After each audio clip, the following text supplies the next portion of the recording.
Assalamualaikum warahmatullahi wabarakatuh. Kami dari kelompok 2 akan menampilkan video praktikum bimbingan kelompok untuk memenuhi tugas ujian akhir semester mata kuliah praktikum bimbingan kelompok. Selamat menyaksikan.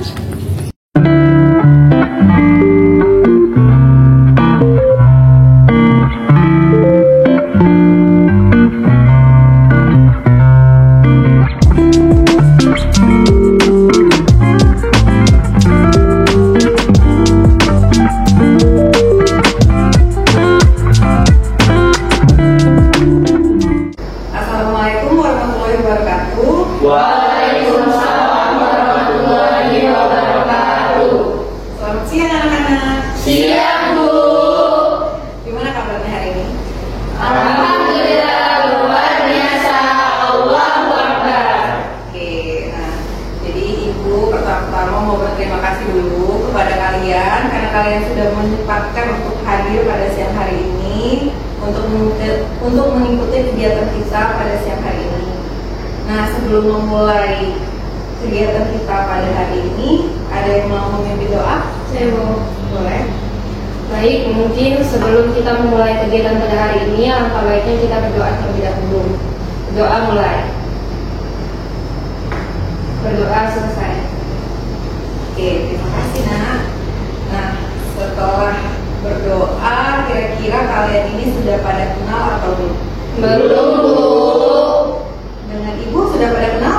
Belum, Bu. Ya, oke, karena kita belum pada kenal nih. Nah, sebelum kita melanjutkan kegiatan kita, mungkin kita perkenalan terlebih dahulu dengan cara menyebutkan nama dan kelasnya. Boleh ya? Boleh, Bu. Oke. Nah, dari Ibu, halo, nama Ibu Violeta, bisa dipanggil Ibu Vio. Ibu di sini sebagai konselor di sekolah ini.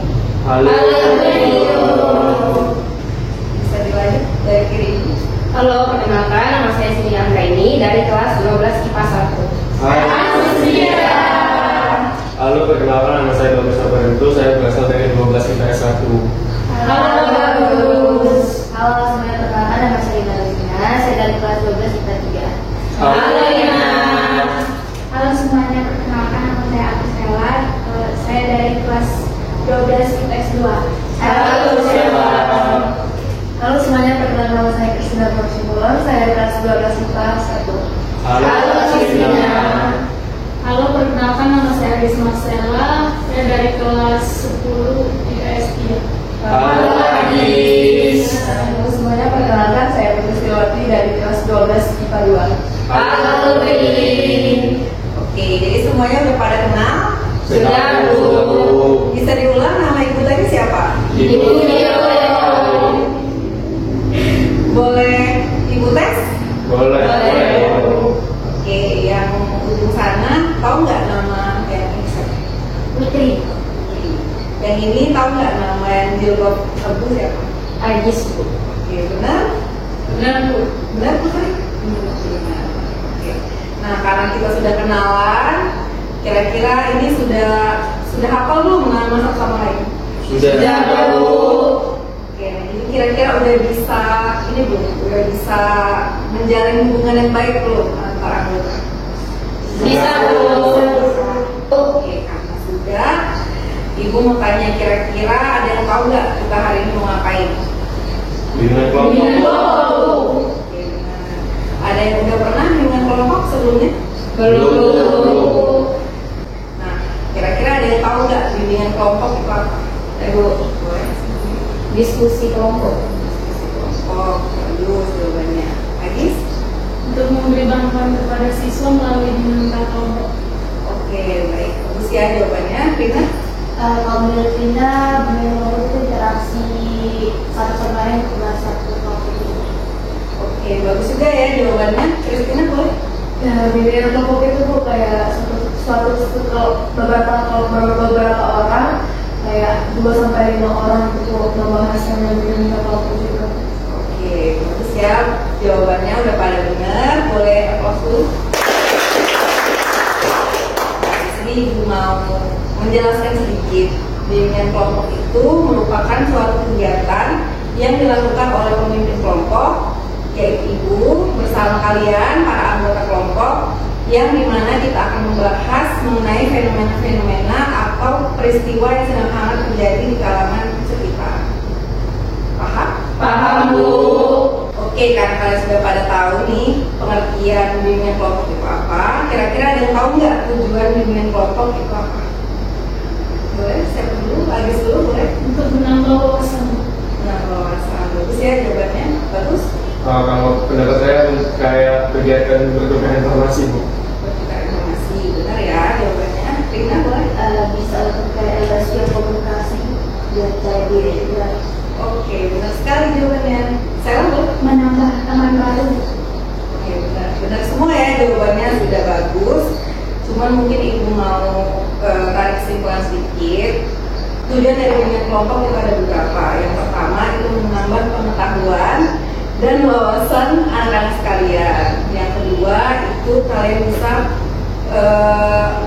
diasah atau dilatih kemampuan berkomunikasinya, kemampuan bersosialisasinya, kemampuan kalian untuk mengemukakan pendapat, mengeluarkan ide-ide, dan kemampuan kalian untuk percaya diri dalam mengeluarkan pendapat kalian gitu, di depan orang banyak.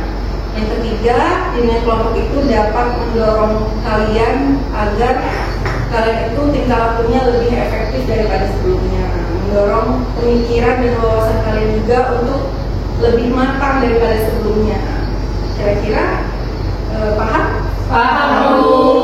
Oke, daripada paham, ada yang tahu nggak cara pelaksanaan dari bimbingan kelompok itu gimana?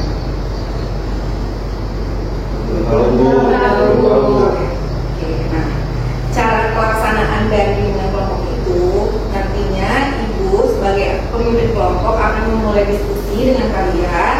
Nah, lalu nanti kalian akan secara aktif menjawab, mengemukakan pendapat, terus memberikan ide-ide atas topik yang nantinya akan kita bahas. Paham? Paham, Bu. Setelah paham, kira-kira ada yang tahu nggak di dalam bimbingan kelompok ini apa saja yang harus kita perhatikan dalam pelaksanaannya? belum tahu, Bu. Oke, jadi Ibu jelaskan lagi ya. Ada hal-hal yang harus kita perhatikan dalam pelaksanaan bimbingan kelompok. Itu yang pertama adalah kalian ini harus secara sukarela dalam menjalani bimbingan kelompok ini atau mengikuti bimbingan kelompok ini. Nah, sekarang Ibu mau tanya, kira-kira ada yang terpaksa nggak melakukan bimbingan ini? Nggak perlu. Pas kesadaran sendiri? Iya, Bu. Oke, baik. Nah, itu tujuannya biar nantinya kalian bisa secara terbuka mengemukakan pendapat kalian, menyampaikan ide-ide kalian mengenai suatu topik yang nanti kita bahas. Jadi nggak ada yang malu-malu lagi, nggak ada yang takut-takut lagi, karena kan berdasarkan keinginan sendiri. Gitu. Nah, yang kedua ada beberapa norma yang harus kita jalankan di sini. Yang pertama mungkin yang secara basicnya kita harus selalu berbicara dengan sopan. Terus yang kedua, kalian juga harus menghargai temennya yang lagi ngomong, harus didengerin, biar kalian juga mendapat feedback yang baik kan. Kalau misalnya kalian mengeluarkan pendapat, kalian juga biar bisa dapat wawasan baru.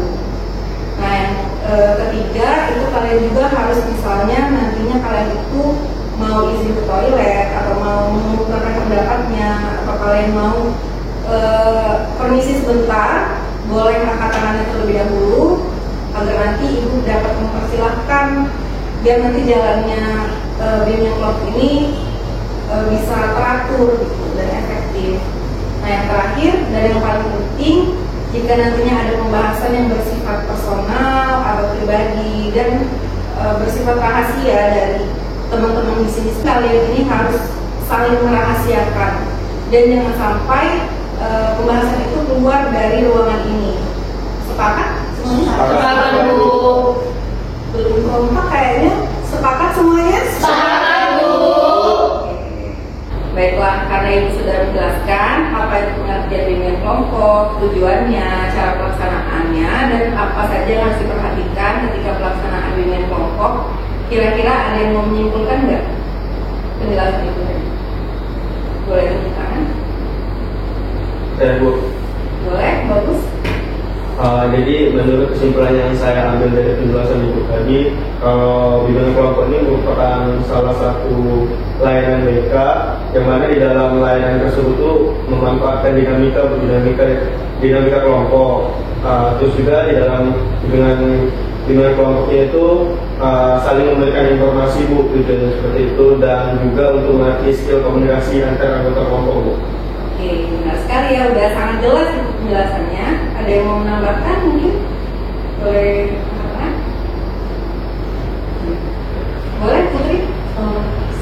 Sependapat dengan apa yang dikatakan oleh Pak Ustaz Ibu, itu juga pendapat mungkin yang perlu ditambahkan, yaitu di dalam bimbingan kelompok ini ada ya sukarelawan, di mana anggota itu harus dengan hati yang terbuka mengikut kegiatan ini, dan juga apabila anggota kelompok itu mau izin ke toilet atau permisi dan menyampaikan pendapat, juga diharapkan untuk mengangkat tangan. Oke, benar ya jawabannya. Ada yang mau menambahkan lagi? Boleh, saya dulu. Setuju dengan Bagus dan Putri tadi Bu. Kalau dalam bimbingan kelompok ini saya menambahkan kalau misalnya ada pembicaraan yang bersifat privacy atau rahasia, itu cukup dibicarakan di kelompok ini saja, tidak boleh dibicarakan ke luar dari kelompok ini. Oke, benar sekali ya. Cynthia lagi mungkin? Ya Bu, sepakat dengan teman-teman. Jadi bimbingan kelompok ini suatu kegiatan yang dimana terdiri dari pemimpin kelompok yaitu Ibu dan kami sebagai anggota kelompoknya dalam memanfaatkan dinamika kelompok, di mana banyak asas yang harus kami terapkan. Salah satunya yaitu yang disebutkan sama Priscilla tadi, asas kerahasiaan, di mana setiap pembicaraan yang kita diskusikan tidak akan dibocorkan kemanapun. Boleh tepuk tangan dulu.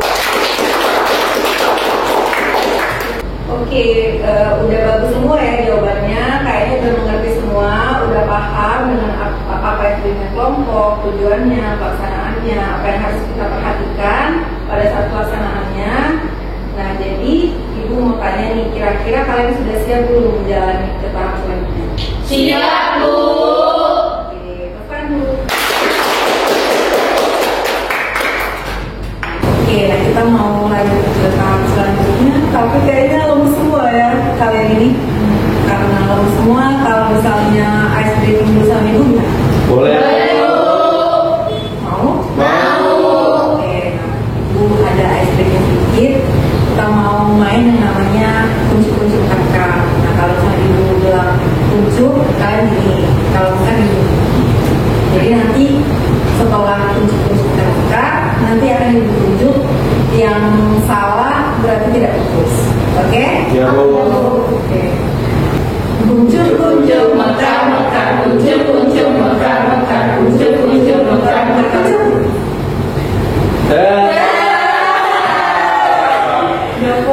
Lagi Bu. Kuncup-kuncup mekar-mekar, kuncup-kuncup mekar-mekar, kuncup-kuncup mekar-mekar, kuncup. Kuncup.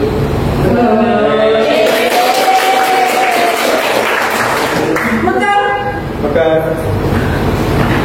Oke, benar. Baiklah, karena anak-anak semuanya sudah fokus kembali, sudah ice breaking tadi, sudah siap juga tadi kan untuk melakukan atau melanjutkan ke tahap selanjutnya. Nah, sekarang kita mau membahas topik. Nah, kita hari ini karena kita ini pertemuan pertama, kita mau membahas topik tugas. Nah, sebenarnya di bimbingan kelompok itu terdapat topik tugas dan topik bebas. Nah, topik tugas itu biasanya topiknya itu ditentukan oleh Ibu sebagai pemimpin kelompok, sedangkan topik bebas itu ditentukan oleh kalian sebagai anggota kelompok dan nantinya akan di-voting untuk memilih satu topik yang akan kita bahas. Nah, karena hari ini kita akan membahas topik tugas nih, kira-kira ada yang tahu nggak topik apa yang akan kita bahas? Ada yang Saya dulu. boleh? Cynthia dulu. Motivasi belajar Bu. Agis dulu. Nakal remaja Bu. Rina. Ini Bu, keluar bebas. Saya Bu.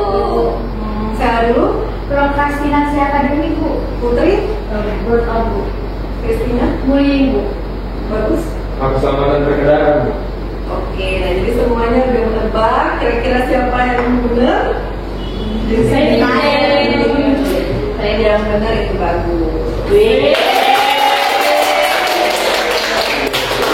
kita hari ini mau membahas mengenai keselamatan berkendara. Excited nggak? Excited. Penasaran nggak? Karena sudah excited banget mau ke topiknya. Nah, kira-kira ada yang bisa tebak lagi nggak? Ibu kenapa mengambil topik ini untuk dibahas hari ini? Ada yang tahu? Boleh tepuk tangan. Saya Bu. Boleh, bagus.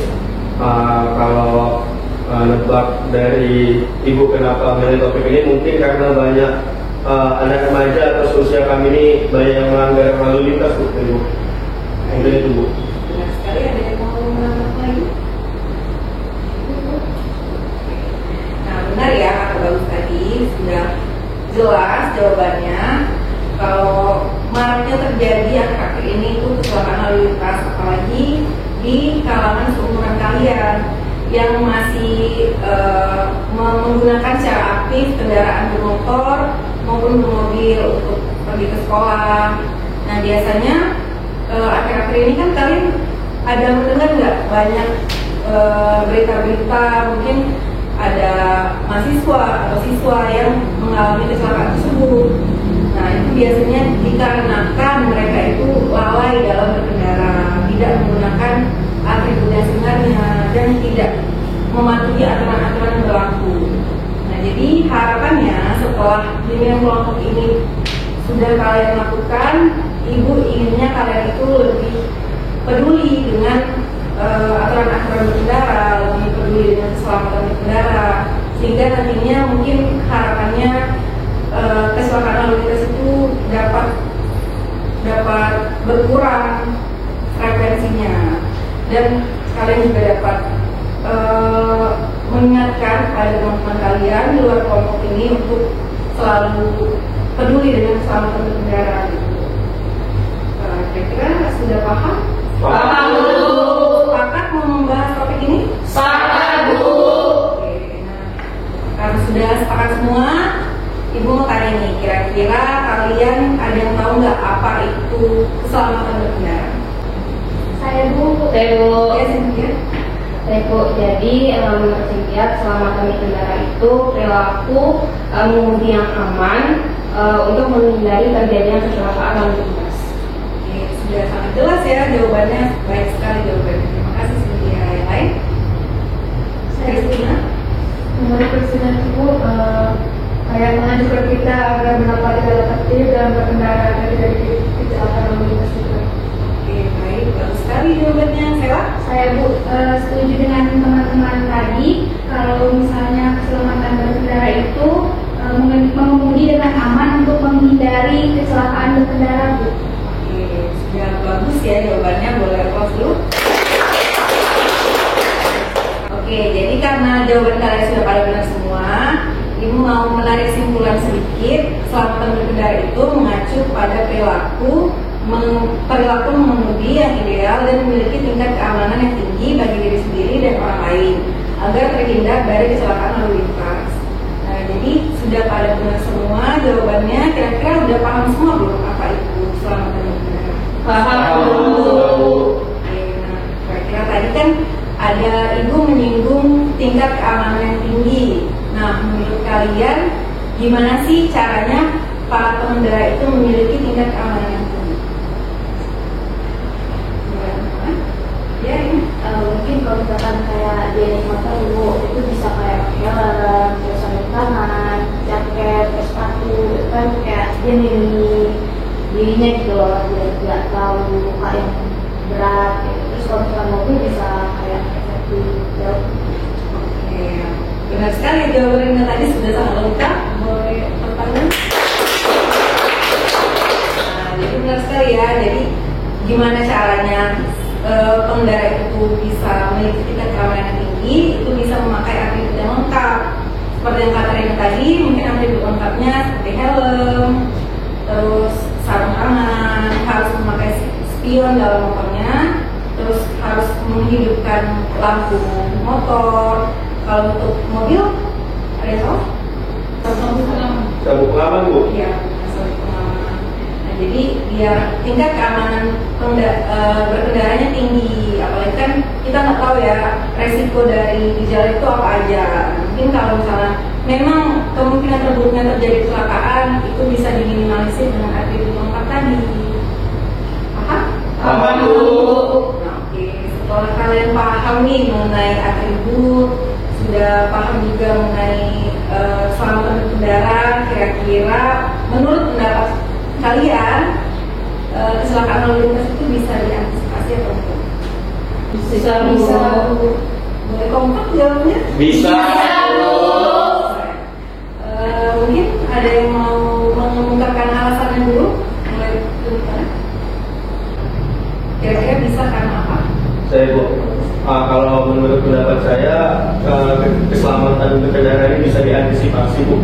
Mungkin caranya tuh bisa dengan yang itu sebelum tadi, jika berkendara bermotor bisa dengan menggunakan helm, atau misalnya kalau dalam berkendara mobil itu bisa menggunakan sabuk pengaman, atau yang lain itu bisa untuk mengecek kendaraan yang terlebih dahulu Bu, sebelum digunakan. Oke, benar sekali ya jawaban tadi.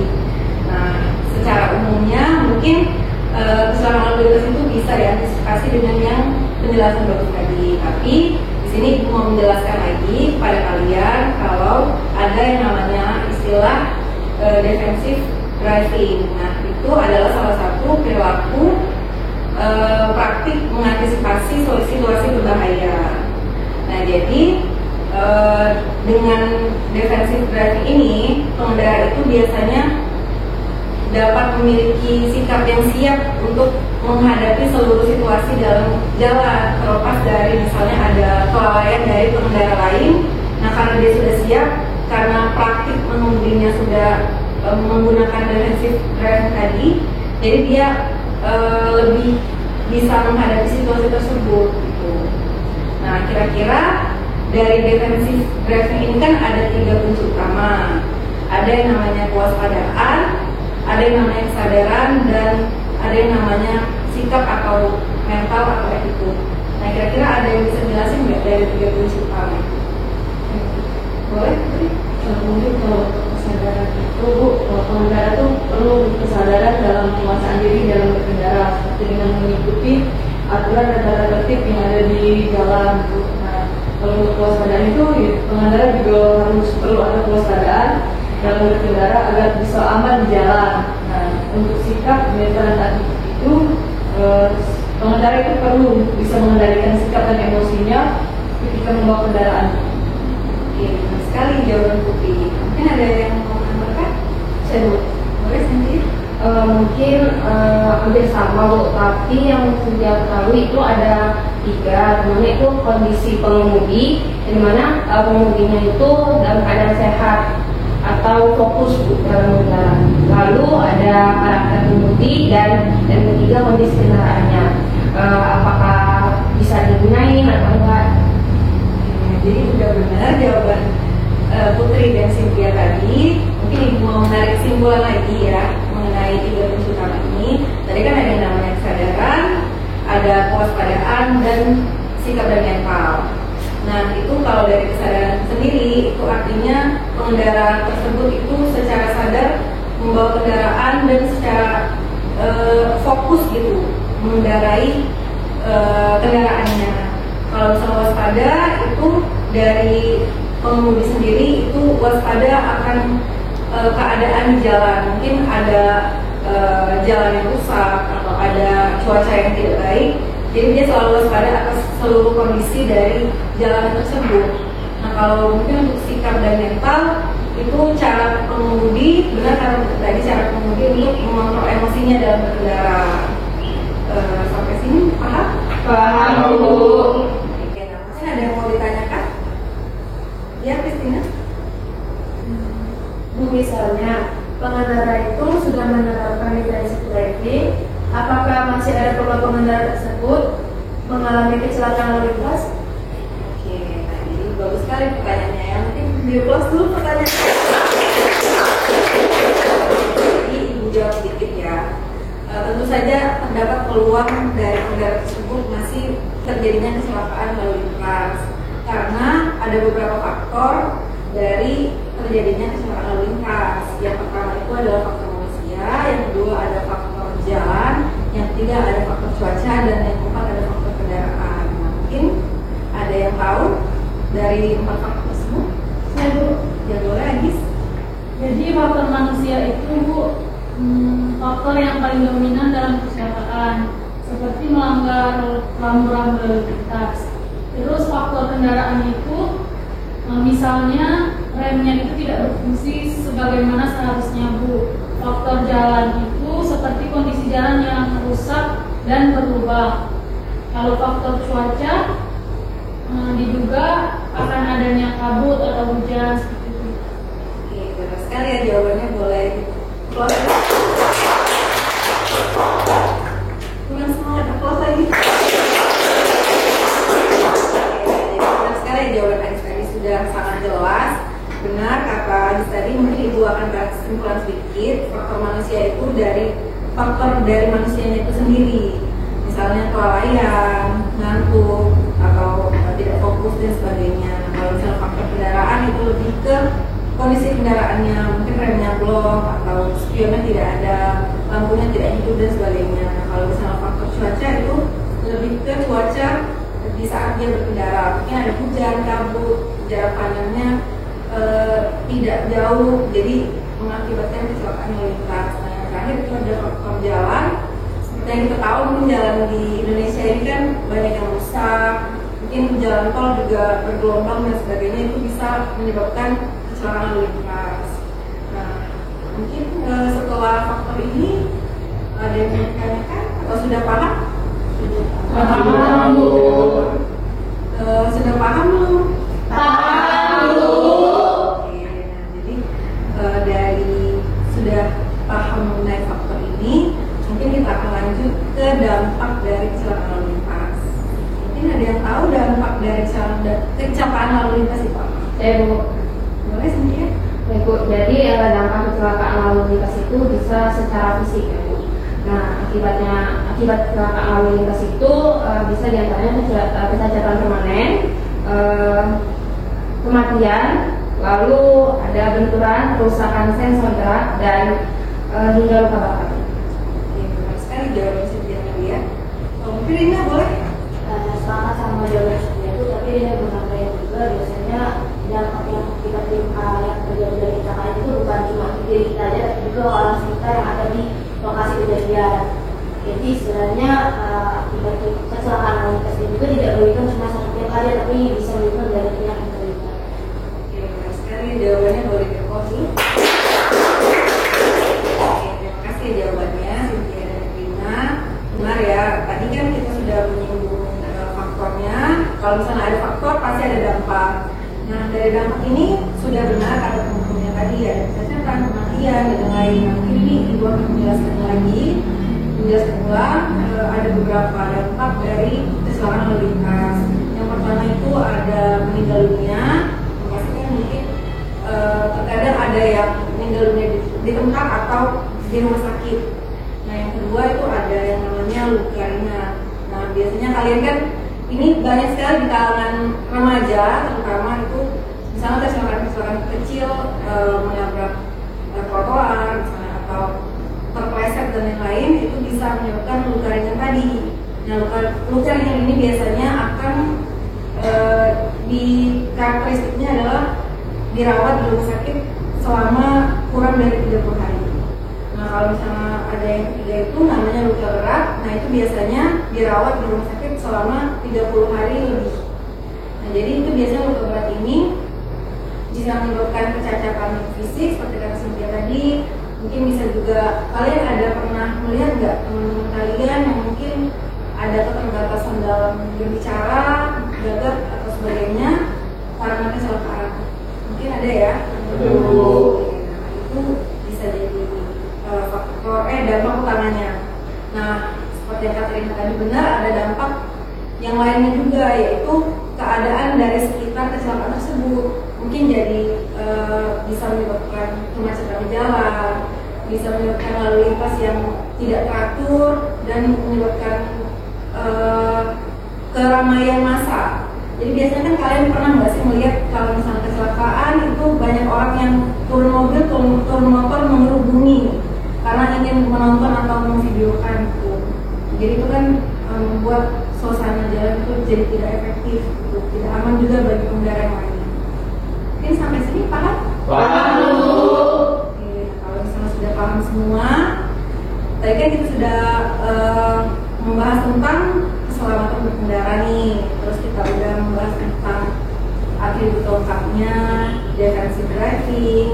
Terus tadi ada pertanyaan dari Christina sudah dijawab, ada faktor-faktor dari kecelakaan lalu lintas, lalu ada dampaknya juga. Nah, kira-kira ada nggak yang bisa menyimpulkan materi kita pada hari ini? Tidak ada, sepertinya yang mau sekali diri, mungkin ibu tunjuk saja ya. Boleh, bagus deh. Ya Bu. Gimana? Mau ada yang mau disimpulkan nggak dari materi kita? Mungkin kalau dari saya sendiri Bu, saya ingin menyimpulkan terkait tentang pengertian dari ini Bu, pengertian dari keselamatan berkendara. Jadi yang saya dapat dari bimbingan kelompok ini, keselamatan berkendara ini merupakan suatu sikap yang dilakukan oleh pengendara agar dapat menimbulkan dampak yang baik Bu. Contohnya itu agar bisa, kalau misalnya berkendara itu agar safety kayak gitu Bu, agar memakai helm, agar kalau misalnya bermobil bisa menggunakan sarung pengaman terlebih dulu sebelum melakukan perjalanan. Sekali jawab tadi, mungkin yang lain Putri boleh? Mungkin Putri kalau nambahin terkait faktor dan dampaknya. Nah, faktor dari kecelakaan lalu lintas sendiri bisa disebabkan oleh dari pengendaranya sendiri, mungkin pengendaranya itu mengantuk ataupun tidak fokus. Nah, ada juga faktor jalanan seperti jalan licin ataupun berkelok-kelok gitu. Nah, faktor kendaraan juga bisa menjadi penyebab dari kecelakaan lalu lintas, di mana misalnya rem motor atau mobilnya blong gitu. Dan terakhir itu faktor cuaca, bisa disebabkan oleh cuaca hujan dan juga kabut Bu. Nah, untuk dampak dari kecelakaan lalu lintas ini bisa menyebabkan pengendara tersebut mengalami luka ringan atau luka berat, dan dampak fatalnya itu juga bisa mengakibatkan pengendara tersebut mengalami kematian. Sekarang sudah sangat jelas ya tadi penjelasan dari Putri. Nah, mungkin ada penjelasan yang terakhir dari Sela mungkin. Saya Bu, kalau saya ingin menyimpulkan mengenai defensive driving Bu. Nah, defensive driving ini kecelakaan lalu lintas yang dapat diantisipasi dengan cara menerapkan defensive driving. Defensive driving itu sendiri merupakan praktik berkendara dengan selalu mengantisipasi situasi berbahaya. Jadi, dalam berkendara alangkah baiknya kita mempersiapkan segala sesuatunya dari diri sendiri terlebih dahulu untuk menjaga-jaga ketika terjadinya hal-hal yang tidak kita inginkan, sehingga nantinya kita sendiri dapat menerapkan pola berkendara yang selalu berpikir jauh ke depan dan selalu siap terhadap apapun yang mungkin terjadi selama perjalanan Bu. Seperti itu. Sekarang sudah sangat jelas tadi penjelasannya. Mungkin kita aplaus dulu. Mungkin sepertinya ini kalian sudah paham ya. Nah, tapi mungkin untuk memperjelas lagi biar kalian tuh ada gambaran gimana-gimananya. Mungkin kan kalau cuma materi aja ada yang belum paham, ada yang hanya bersama mengetahui saja, nantinya lupa segala macam. Nah, nanti sekarang makanya Ibu mau menampilkan video dari keselamatan pengendara ini pada kalian. Harapannya biar kalian lebih memahami, lebih mengingat, lebih bisa berkomitmen dengan diri sendiri mengenai keselamatan pengendara ini.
keselamatan berkendara ini.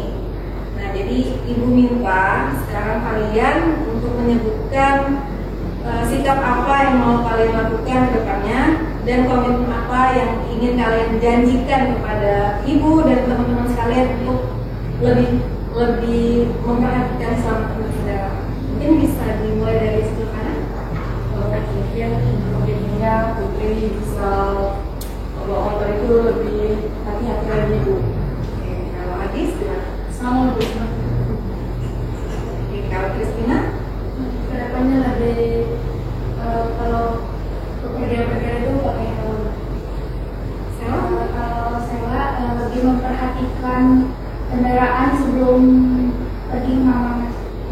oke, Rina, Kalau Lina kan kadang kalau kendaraan itu suka kurang fokus ya Bu, mungkin ini bisa untuk lebih fokus lagi untuk kendaraan itu.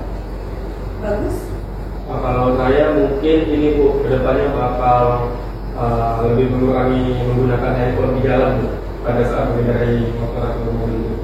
Kalau Cynthia, Kalau Sylvia Bu, untuk berkendara nanti dia menggunakan penampakan keselamatan seperti helm dan fokus dalam berkendara. Lalu Sylvia juga mematuhi aturan rambu lalu lintas. oke, jadi sudah menyebutkan komitmen masing-masing, mungkin di applause dulu. Nah, baiklah, karena waktu kita juga sudah habis, mungkin sekarang Ibu ingin kalian untuk ini memberi pesan dan kesan atas bimbingan kelompok ini dulu. Singkat saja, mungkin 1 kalimat atau 2 kalimat, boleh dari sebelah kiri. Ya, Cynthia. Mungkin menambah wawasan mengenai keselamatan berkendara Bu. Ini dari Bagus. Kalau pesan dari saya mungkin saya mendapat teman baru dari luar kelas. Kalau dari Lina sendiri, Lina bisa belajar lagi tentang keselamatan berkendara itu seperti apa. Terus pesan juga Lina bisa dapat teman baru dari luar kelas. Ini dari Afisela. Kalau pesan dari saya sama seperti teman-teman yang lain, Bu, mendapatkan teman-teman baru dari luar kelas. Selain itu, mendapatkan ilmu baru mengenai keselamatan berkendara itu seperti apa. Ini dari Kristina. Kalau menurut Kristina Bu, sama teman-teman yang lain, menambah wawasan yang luas dan bisa berkenalan dengan teman yang lain. Ini dari Adis. Kalau dari Adis itu bisa menambah wawasan juga Bu, terus bisa berkenalan dengan Ini dari Putri. Untuk topik hari ini menarik itu bisa kami terapkan dalam tugas sehari-hari. Mungkin untuk kedepannya lebih aktif lagi. Oke, ini sudah menyampaikan semua pesan-pesannya. Mungkin tepuk tangan dulu. Terima kasih sudah mengikuti kegiatan ini secara aktif. Ibu senang sekali kalian sudah menyempatkan waktu. Nah, mungkin tapi ini kita kan mau merencanakan kegiatan kita yang selanjutnya. Nah, kesepakatannya gimana? Mau 1 minggu lagi atau 2 minggu lagi? 1 minggu lagi Bu. Oke, 1 minggu lagi ya. Jadi sudah sepakat semua? Sepakat Bu. Oke, jadi kita akan melakukan kegiatan lanjutan 1 minggu lagi dengan topik bebas sesuai dengan topik kita yang pada awal tadi. Nah, jadi mungkin sekarang dari Ibu harapannya kalian ke depannya bisa lebih berhati-hati dalam berkendara, lebih menerapkan ilmu yang sudah kalian dapatkan hari ini. Mungkin bisa berteman juga di luar dari ruangan ini, kalian kan sudah saling kenal. Nah, mungkin sebelum kita mengakhiri kita berdoa dulu. Ada yang mau memimpin doa? Boleh? Alhamdulillah semuanya sebelum kita mengakhiri kegiatan ini kelompok pada hari ini ada baiknya kita berdoa mulai ada pada kepercayaan esensi berdoa mulai berdoa saja. Jadi karena waktu sudah habis, Ibu pamit diri. Wassalamualaikum warahmatullahi wabarakatuh. Waalaikumsalam warahmatullahi wabarakatuh. Makasih Bu. Mungkin segitu saja yang dapat kami tampilkan. Lebih dan kurangnya kami mohon maaf. Pada Allah kami mohon ampun. Wassalamualaikum Assalamualaikum warahmatullahi